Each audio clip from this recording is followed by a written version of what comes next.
Hello दोस्तों, कैसे हैं आप लोग। उम्मीद करता हूं कि आप लोग सभी अच्छे होंगे। हमारी क्लास में कॉन्ट्रैक्ट कॉस्टिंग चल रहा था, मतलब कॉस्ट अकाउंटिंग का एक सबसे आसान चैप्टर, सबसे सिंपल चैप्टर जिसका नाम था कॉन्ट्रैक्ट कॉस्टिंग। आप लोगों ने अभी तक ढेर सारे क्वेश्चंस किए हैं और आपको यकीन हो गया होगा कि सर यस, ये चैप्टर हमारा सबसे आसान है, इससे आसान कोई चैप्टर ही नहीं है हमारी कॉस्टिंग में। मजे की बात यह है कि बिल्कुल सिमिलर फॉर्मेट पर बेस्ड है। हमें कॉन्ट्रैक्ट अकाउंट बनाना है जो कि फाइनेंशियल अकाउंटिंग का एक नॉमिनल अकाउंट है, और नॉमिनल अकाउंट का फॉर्मेट हमें मालूम है, all expenses and losses are to be debited and all income are to be credited. इसी फॉर्मेट पर बेस्ड हम ये सारे क्वेश्चंस कर रहे हैं। हम लोगों ने अभी तक लास्ट क्लास में अप टू क्वेश्चन नंबर 18 तक कर लिया है। आज हम लोग क्वेश्चन नंबर 19 ऑनवर्ड करेंगे। यस, मैंने पिछली क्लास में भी आपसे कहा था और आज फिर रिपीट कर रहा हूं, today is the last class of this chapter. हाँ जी, आज मैं इस चैप्टर की आखिरी क्लास ले रहा हूं। आज जितने भी क्वेश्चंस हमारे पेंडिंग है वो सारे कवर करेंगे, 19, 20, 21, 22। चाहे आज की क्लास थोड़ी लेंदी क्यों ना हो जाए, क्योंकि मुझे आगे के चैप्टर भी करवाना है। सिलेबस जितनी जल्दी हो सके उतनी जल्दी रिकवर भी करना है, कंप्लीट करना है, और फिर एक आधी चैप्टर के रिवीजन भी करना है। तो इसका मतलब है कि ज़्यादा ना खींचते हुए आज इस चैप्टर को हम कंप्लीट करेंगे और नेक्स्ट क्लास में नया चैप्टर स्टार्ट करेंगे। ठीक है। वैसे मुझे उम्मीद है कि मैंने आपको होमवर्क दिया था 18 to 22, 90% बच्चों ने तो ये कर लिया होगा। 90% बच्चों ने ये कर लिया होगा, कोई दिक्कत नहीं आएगी। बहुत ही सिंपल सा चैप्टर था ये, बहुत ही सिंपल क्वेश्चंस थे। बट एज अ फॉर्मेलिटीज़ मैं इसको क्लास में डिस्कस कर दूंगा। जिन बच्चों ने कर लिया है, जिन बच्चों ने कर लिया है या जिनका हो गया है, गुड, वेरी गुड। बट जिन बच्चों ने ट्राई किया और नहीं हुआ, वो अपने आंसर्स मेरे साथ साथ मैच कर लेना, देख लेना कि कहाँ पर दिक्कत आ रही, क्या इशू है, क्या प्रॉब्लम है जिसकी वजह से आपका आंसर नहीं आया। और जिन्होंने ट्राई ही नहीं करा वो कॉपी कर लेना। फिर उनकी हम बात ही क्या करें, जब उन्होंने ट्राई ही नहीं करा तो हम उससे आगे क्या बात कर सकते हैं, है ना। तो चलिए काम करते हैं, हम लोग स्टार्ट करते हैं क्वेश्चन नंबर, सबसे पहले हमारे असाइनमेंट का क्वेश्चन नंबर 19। 18 तक करवा दिया था ना मैंने आपको, तो 19 पढ़ते हैं। सवाल आपके सामने है, ये देखो लिखा है The following figure were in respect of contract number 007 of Jaya Construction Limited for the year 2016. Material purchased and delivered to work site, material issued from the site store, material returned to store, site wages, site office expense, plant transferred to site, plant returned from site, consulting and design fee, subcontract work, central office overhead 10% of the wages. The year end figure were plant at site, material at site, prepayment का मतलब होता है prepaid, accrued, outstanding, cost of work done but not certified and work certified। ठीक है, एक छोटा सा correction करना यहाँ पर, ये 86,300 है। ठीक है, ये 86,300 है। ओके बेटा, ये मिस प्रिंट है। On account payment received by Jaya Construction less 10% retention money। less 10% retention का मनी का मतलब हो गया 80% of work certified, 80 नहीं, 90% of work certified हमारा क्या है, कैश रिसीव्ड। अगर मैं पूछूं कैश रिसीव कितना है तो आप बोलोगे वर्क सर्टिफाइड का 90%, 10% वो रख लेता है, बाकी 90% पेमेंट कर देता है। ठीक है। Prepare contract account and profit and loss on account on contract and customers account. ठीक है भैया, कोई इशू नहीं, बहुत सिंपल है। कॉन्ट्रैक्ट अकाउंट हम लोग बनाएंगे। ये देखिए, अकाउंट का फॉर्मेट आपको ऑलरेडी मालूम है, नॉमिनल अकाउंट का फॉर्मेट बनाएंगे। नॉर्मल अकाउंट जैसे हम लोग अकाउंट्स में बनाया करते थे अभी तक, ऊपर लिखेंगे कॉन्ट्रैक्ट अकाउंट, कॉन्ट्रैक्ट अकाउंट, ये डेबिट साइड है, ये क्रेडिट साइड है। सबसे पहले मटेरियल परचेज गिवन है, तो to material purchase 45,000, 45,000। Material issued from site, तो हमने स्टोर से मटेरियल इशू करा, मटेरियल फ्रॉम स्टोर कह सकते हो, 4,500। मटेरियल रिटर्न टू स्टोर, तो क्रेडिट में डालेंगे by material return to store. हमने 500 रुपये का मटेरियल क्या कर दिया, वापस कर दिया, रिटर्न कर दिया। साइट वेजेस गिवन है, तो टू वेजेस लेबर 15,000 15,000। इसके बाद है ऑफिस साइट एक्सपेंस, तो टू ऑफिस एक्सपेंस, ये मुझे गिवन है 2,000 2,000 रुपये का। इसके बाद है प्लांट ट्रांसफर। देखो पूरे सवाल में कहीं डेप्रिसिएशन गिवन नहीं था प्लांट का, तो मैं प्लांट की कॉस्ट यहां दिखाऊंगा और रिटर्न यहां पे दिखा दूंगा WDV। तो यहां लिखेंगे टू प्लांट, और plant transfer to site given है 5,000 रुपये का, 5,000 5,000। प्लांट रिटर्न हमने वापस भी कर दिया एक प्लांट, तो प्लांट रिटर्न कितने का वापस करा हमने, 1500 का, 1500 रुपये का। इसके बाद लिखे consulting and design fee, two consulting fee, और ये मुझे गिवन है 1300 का, 1300 रुपये का। ठीक है, इसके बाद क्या लिखा है जी, सब कॉन्ट्रैक्ट वर्क, हमने कहीं से कुछ काम करवाया है। सब कॉन्ट्रैक्ट का मतलब क्या होता है बेटा, मैंने कॉन्ट्रैक्ट लिया है इस बिल्डिंग को बनाने का, लेकिन बिल्डिंग के सारे काम मैं थोड़ी करता हूँ, कंस्ट्रक्शन का मेरा काम है, लेकिन इसके जो फर्नीचर वर्क है वो कारपेंटर का काम है। तो मैंने कारपेंटर को बुलाया और उसको बोला भैया देखो मैं ये बिल्डिंग बना रहा हूँ, इसमें कारपेंटर का मतलब लकड़ी का ये सारा काम होना है। मैंने ये लकड़ी का सारे वुड का काम उस कारपेंटर को कॉन्ट्रैक्ट में दे दिया। तो मतलब मुझे कॉन्ट्रैक्ट मिला था और मैंने इसमें से कुछ पार्ट किसी दूसरे कॉन्ट्रैक्टर से करवाया, तो उसे कहते हैं सब कॉन्ट्रैक्ट। ठीक है, वो भी इसी प्रोडक्ट का काम माना जाएगा। तो सब कॉन्ट्रैक्ट वर्क कितने का है जी, ये 5200। मैंने लकड़ी का एग्जांपल दिया। इसी तरह से प्लम्बर का काम, बिल्डिंग मैं बनवा रहा हूँ, लेकिन प्लम्बर का काम मैं खुद थोड़ी करूँगा, मैंने किसी प्लम्बर को बुलाया, उसको सारा कॉन्ट्रैक्ट दे दिया, भैया ये सारे काम होना है, आपको कितने पैसे लगेंगे, मैंने उनको कॉन्ट्रैक्ट पास ऑन कर दिया। इसी तरह से बहुत सारे काम ऐसे होते हैं जो हम खुद नहीं करते हैं बल्कि किसी दूसरे से करवाते हैं। ठीक है, उसे कहते हैं सब कॉन्ट्रैक्ट। इसके बाद लिखा है सेंट्रल ऑफिस ओवरहेड। ठीक है जी, central overhead, central office overhead कितना है, 10% ऑफ वेजेस। देखो क्या लिखा है, 10% ऑफ वेजेस, और वेजेस हमारे पास कितना था, 15,000 का 10% 1,500 रुपये, 1,500 रुपये। इसके बाद लिखा है the year end figure plant at site,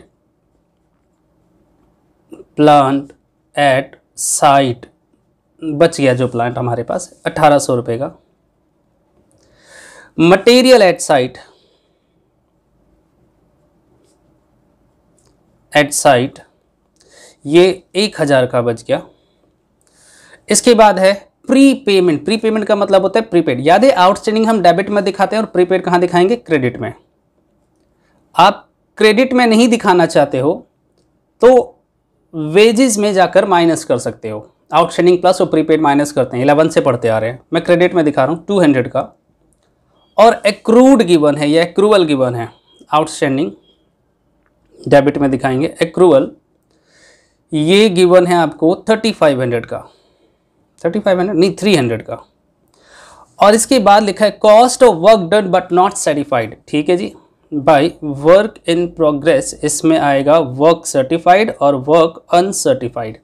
तो वर्क अनसर्टिफाइड गिवन है 3,500 का, और वर्क सर्टिफाइड हमें दे रखा है कितने का जी, 86,300। बेटा ठीक कर लेना, मैंने पहले भी कहा 86,300 है, यहाँ पर 300 लिखना भूल गए थे।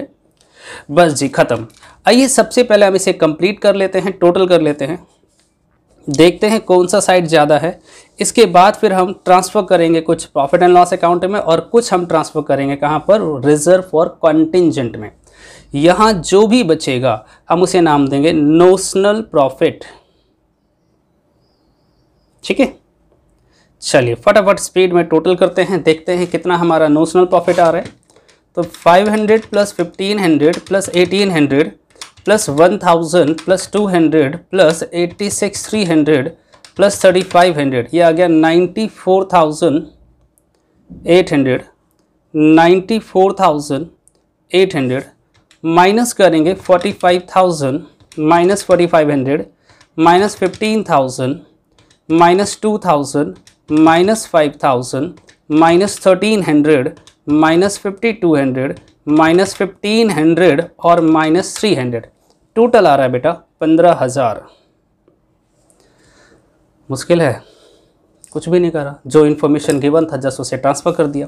अब इसे कैरी फॉरवर्ड करेंगे बाय नोशनल प्रॉफिट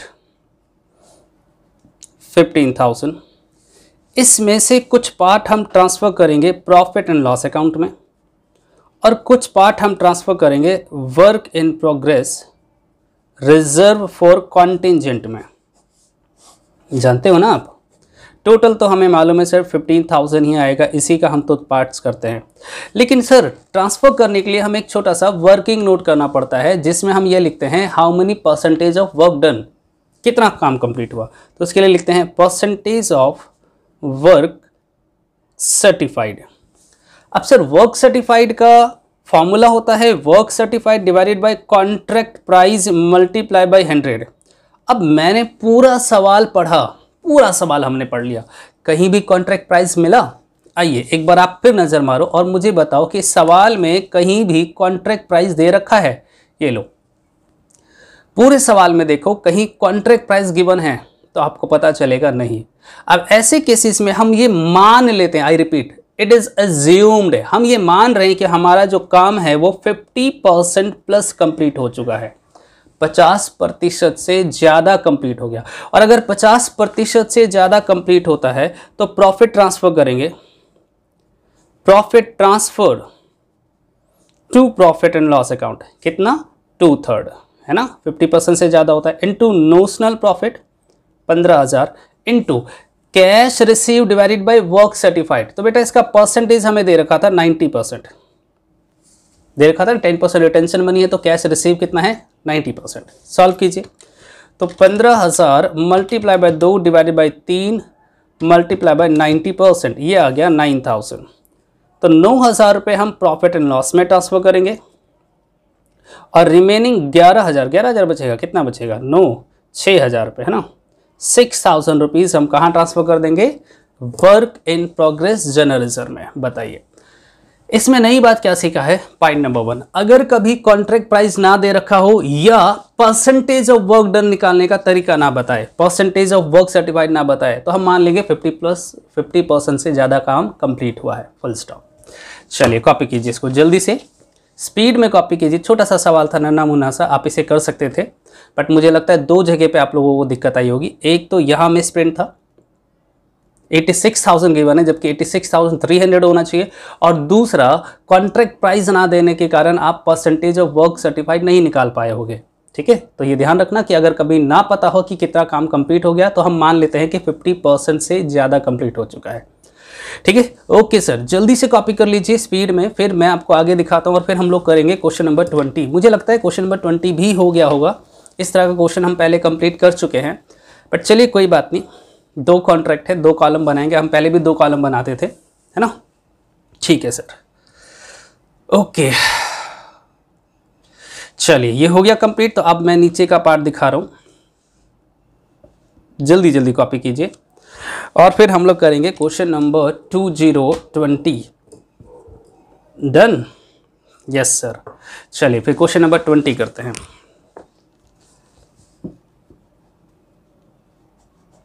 आज जितने सवाल हो गए भैया, आज छोड़ दूंगा सवाल, आगे होमवर्क नहीं देने वाला हूँ, मतलब अगली क्लास नहीं लूंगा इस चैप्टर के।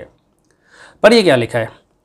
2 contract commenced on 4 January and 4 July respectively, मतलब पहला जो कॉन्ट्रैक्ट है वो 1 जनवरी को स्टार्ट हुआ, दूसरा 1 जुलाई को, were undertaken by a contractor and their accounts on 31 December, और दोनों के दोनों जो है वो 31 दिसंबर को क्लोज हो रहा है। इसका मतलब पता चला आपको कि पहला जो कॉन्ट्रैक्ट है वो 1 जनवरी से 31 दिसंबर है, 1 साल का डाटा गिवन है, और दूसरा जो है वो 6 महीने का डाटा गिवन है।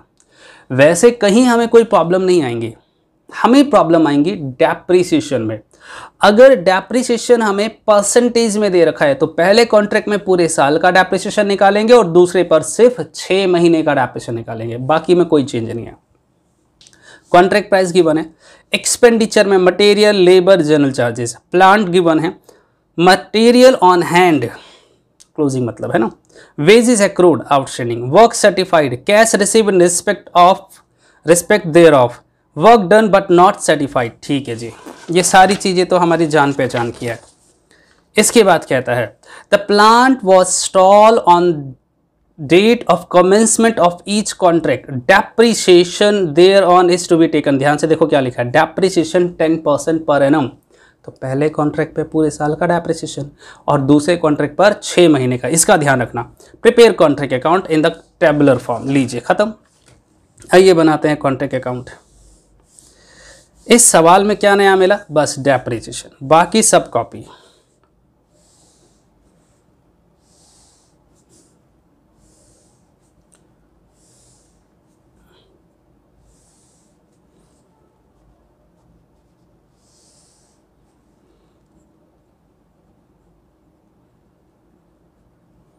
कॉन्ट्रैक्ट अकाउंट, पर्टिकुलर नाम क्या था, कॉन्ट्रैक्ट ए बी या 1 2, contract 1, contract 2, contract 1, contract 2, particular, contract 1, contract 2, और ये क्रेडिट साइड है। ठीक है, सबसे पहले क्या, एक्सपेंडिचर में मटेरियल, तो 2 मटेरियल कितने का जी, 72 और 58, 72,000, 58,000। ठीक है, वेजेस और पेड लिखा है इसलिए आउटस्टैंडिंग जोड़ेंगे। वेजेस गिवन है 1,10,000, आउटस्टैंडिंग बाद में दिखा देंगे, आप यहाँ ऐड करके भी दिखा सकते हो, और 1,12,000। जर्नल चार्जेस, 2 जर्नल चार्जेस 4,000 और 2,800, 4,000, 2,800। प्लांट, अब देखिए प्लांट तो मैं यहाँ दिखाऊंगा नहीं क्योंकि डेप्रिसिएशन दे रखा है, ठीक है, इसलिए मैं इसको साइड में रखता हूँ। मटेरियल ऑन हैंड, तो बाय मटेरियल एट साइट या ऑन हैंड एक ही बात है। ये हमें गिवन है 4,000, 4,000 और 4,000। इसके बाद है वेजेस एक्रूड, तो यहां दिखाएंगे आउटस्टैंडिंग वेजेस,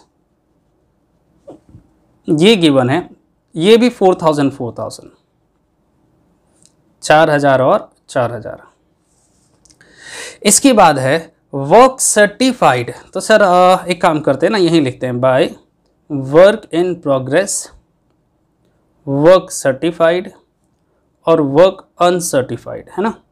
वर्क सर्टिफाइड हमें कितना गिवन है, 2 लाख और 1,60,000, 2 लाख 1,60,000। ठीक है जी। इसके बाद लिखा है कैश रिसीव्ड, तो फिलहाल कैश रिसीव की कोई यूज नहीं है, छोड़ देते हैं। ये देखो यहाँ की बात कर रहा हूँ, कैश रिसीव दे रखा है तो हम इससे फिलहाल यूज नहीं करेंगे। मैंने क्या क्या छोड़ा पता है, एक तो प्लांट स्टॉल अभी तक डील नहीं करा और एक कैश रिसीव डील नहीं करा है। Work done but not certified 6,000 और 8,000, तो वर्क अनसर्टिफाइड 6,000 एंड 8,000। ठीक है, अगले पेज पे लिखा है plant was stall on the commencement of each contract. Plant जो हमने लगाया था वो लगाया था जिस दिन हमने कॉन्ट्रैक्ट को स्टार्ट किया था, कमेंस्ड किया था, मतलब 1 जनवरी और 1 जुलाई को। डेप्रिसिएशन 10% लगाना है। तो अब आ जाओ प्लांट पे। तो अगर मैं डेप्रिसिएशन निकालूं पहले प्लांट का, देखो हमारा पहला प्लांट कितने का था, 20,000 का, तो मैं डेप्रिसिएशन निकालूंगा, मैं लिखूंगा डेप्रिसिएशन यहाँ पर, to depreciation, working note number 1, working note में जाएंगे। आप जानते हो डेप्रिसिएशन का फॉर्मूला क्या होता है, original cost multiply by percentage by 100 और मल्टीप्लाई बाय मंथ बाय 12। हमने एक सवाल ऐसा करा था जिसमें लिखा था 10 मंथ और 8 मंथ, यहाँ पर उसने नहीं बताया। ओरिजिनल कॉस्ट है पहले मशीन का 20,000, 10% डेप्रिसिएशन लगाना है, और पूरे साल का 1 जनवरी को कॉन्ट्रैक्ट स्टार्ट हुआ और 31 दिसंबर को कंप्लीट कर रहे हैं, तो ये तो 2,000 रुपये आ जाएगा। लेकिन जैसे ही मैं सेकंड कॉन्ट्रैक्ट की बात करूंगा, मशीन की कीमत है 16,000 रुपये, 10% डेप्रिसिएशन और 6 महीने का। 6 महीने क्यों लगा रहे हैं, क्योंकि सेकंड कॉन्ट्रैक्ट जो है वो स्टार्ट हुआ था कब, 1 जुलाई 2016 को, और क्लोज कब कर रहे हैं 31 दिसंबर 2016। तो कितने महीने हुए? 6 महीने। जुलाई से दिसंबर गिनो ना, तो ये डेप्रिसिएशन निकलेगा 800 रुपये। कितना डेप्रिसिएशन आएगा? 800 रुपये। दिखाइए डेप्रिसिएशन 2000 और 800। ठीक है जी, ठीक है सर। इसके अलावा एक कैश रिसीव हमने छोड़ा है और कुछ बचा नहीं, तो आइए इसको कंप्लीट कर लेते हैं। पहले इसका टोटल करेंगे, जो बच जाएगा मैं उसे नाम दूंगा नोशनल प्रॉफिट। आइए करते हैं टोटल। कैलकुलेटर यूज करो भैया। देखो जब भी मैं कैलकुलेशन की बात करता हूं तो आप लोग खुद भी ट्राई करना स्टार्ट कर दिया करो, हो सकता है मेरी कैलकुलेशन गलत हो जाए। ये आ रहा है 2,10,000, इधर का टोटल है 2,10,000। 2,10,000 माइनस करेंगे 72,000 माइनस 1,10,000 माइनस 4,000 माइनस 4,000 और माइनस 2,000, ये बच गया 18,000।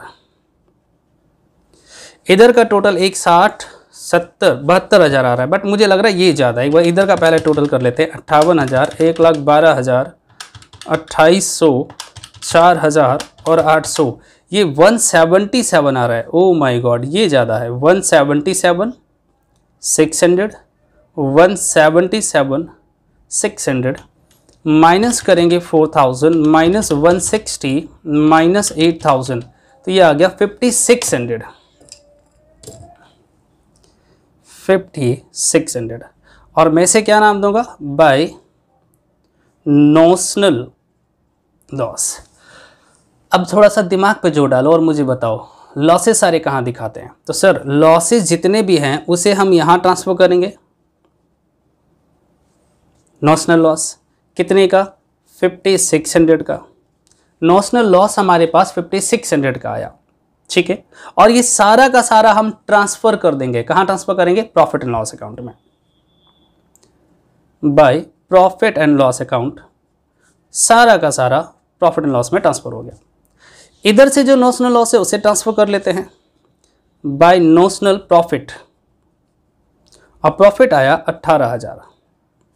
अब इस प्रॉफिट में से थोड़ा सा एलिमेंट, थोड़ा सा पार्ट हम ट्रांसफर करेंगे प्रॉफिट एंड लॉस अकाउंट में, और थोड़ा सा पार्ट हम लोग ट्रांसफर करेंगे work in progress reserve for contingent में, है ना।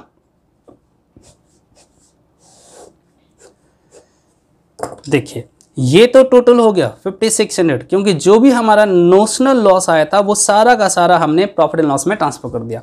प्रॉब्लम है इसमें से कितना हम प्रॉफिट एंड लॉस अकाउंट में डालेंगे और कितना वर्क इन प्रोग्रेस रिजर्व में डालेंगे। तो इसके लिए वर्किंग नोट करते हैं। क्या लिखते हैं? Percentage of work certified. Formula होता है work certified divided by contract price multiply by 100। Work certified है कितने का था देखना, फर्स्ट कॉन्ट्रैक्ट की 2 लाख, और कैश रिसीव्ड हमें गिवन है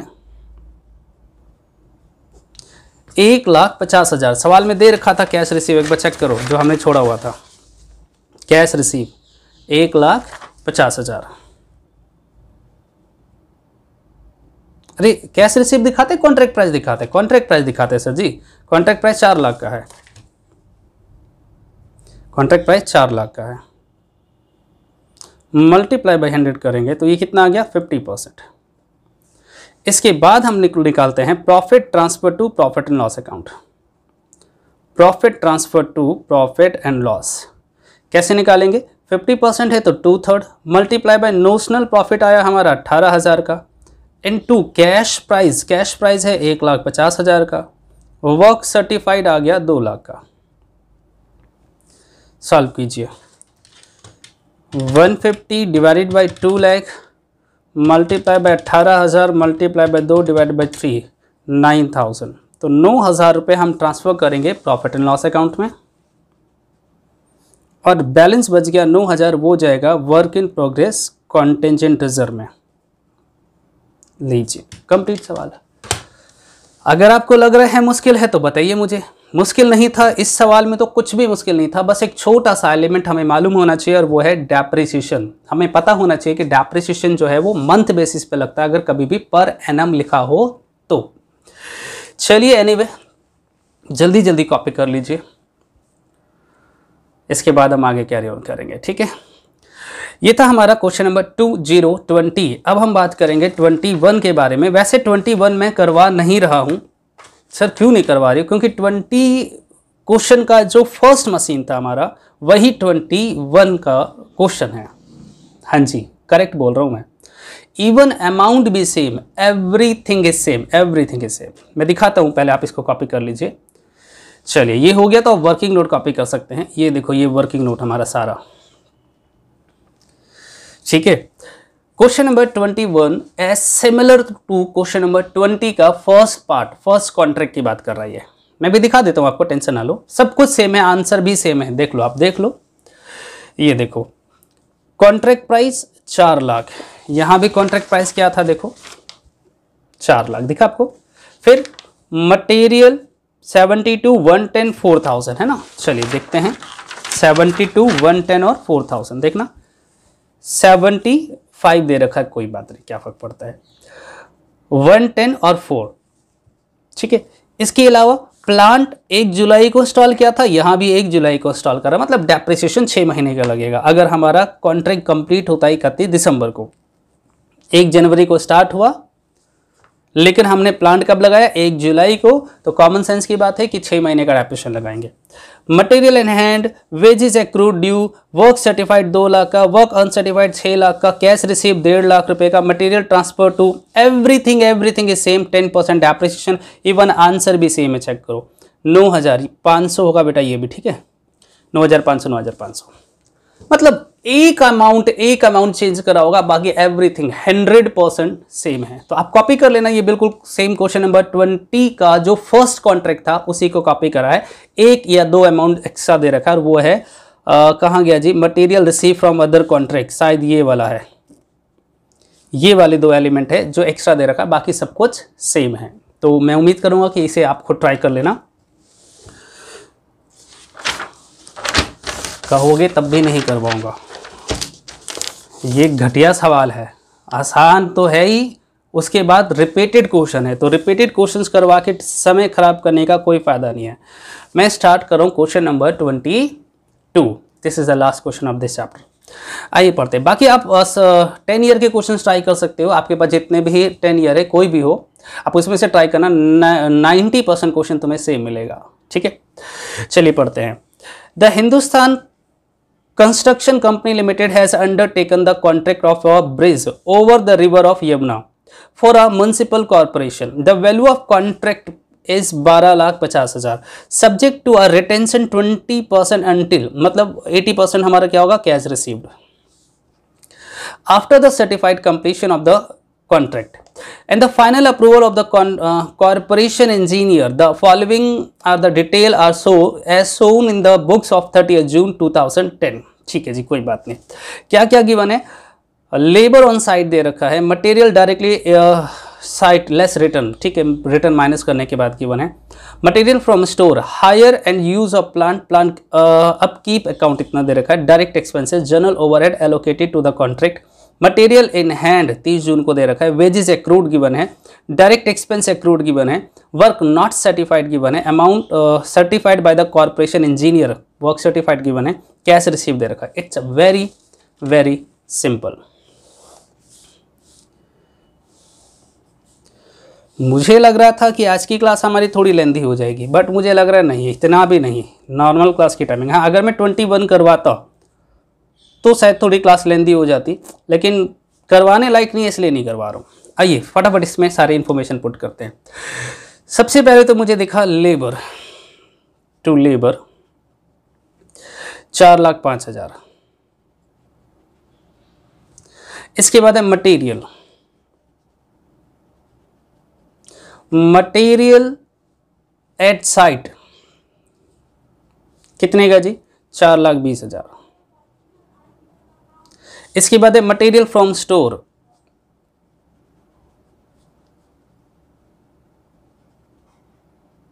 कितना आया जी स्टोर से मटेरियल? 81,200, 81,200। हायर ऑफ प्लांट, अच्छा पूरे सवाल में कहीं डेप्रिसिएशन की बात करे है? नहीं, तो फिर प्लांट यहाँ दिखा दो। हमने किराए पर लिया है सर प्लांट, तो जितना किराया होगा वो सारा हमारा खर्चा, इसमें डेप्रिसिएशन की बात ही मत करो। 12,100, 12,100। डायरेक्ट एक्सपेंस, और डायरेक्ट एक्सपेंस गिवन है 23,000। And next is journal overhead. Journal overhead given है 37,100। Material in hand by material at site, बचा हुआ स्टॉक, बचा हुआ मटेरियल, ये गिवन है 6,300 का, 6,300। इसके बाद है वेजेस एक्रूड। सर एक्रूड तो हम यहाँ दिखाते हैं, आउटस्टैंडिंग लेबर या वेजेस आप लिख सकते हो, 7,800। Direct expense accrued to outstanding direct expense, आप इसे डायरेक्ट एक्सपेंस में भी जोड़ सकते हो, मैं अलग से दिखा रहा हूँ, एक ही बात है, 1,600। वर्क नॉट येट सर्टिफाइड, तो by work in progress, work certified, work uncertified, तो वर्क अनसर्टिफाइड के बने 16,500, 16,500। वर्क सर्टिफाइड दे रखा है 11 लाख, 11 लाख। और इसके बाद लिखा है कैश रिसीव्ड, जिसका भी फिलहाल कोई यूज नहीं होता है। पहले इसका टोटल कर लेते हैं, जो बच जाएगा हम उसे नाम देंगे नोशनल प्रॉफिट। आइए टोटल करते हैं,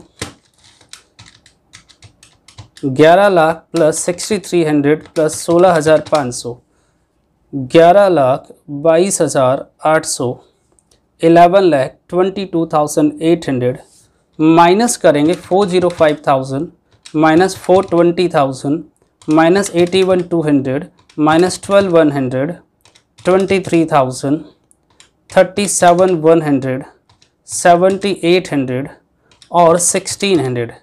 ये आ रहा है 1,35,000, 1,35,000। सर अब इसी को हम ट्रांसफर करते हैं कहाँ पर? क्रेडिट साइड में, बाय नोशनल प्रॉफिट।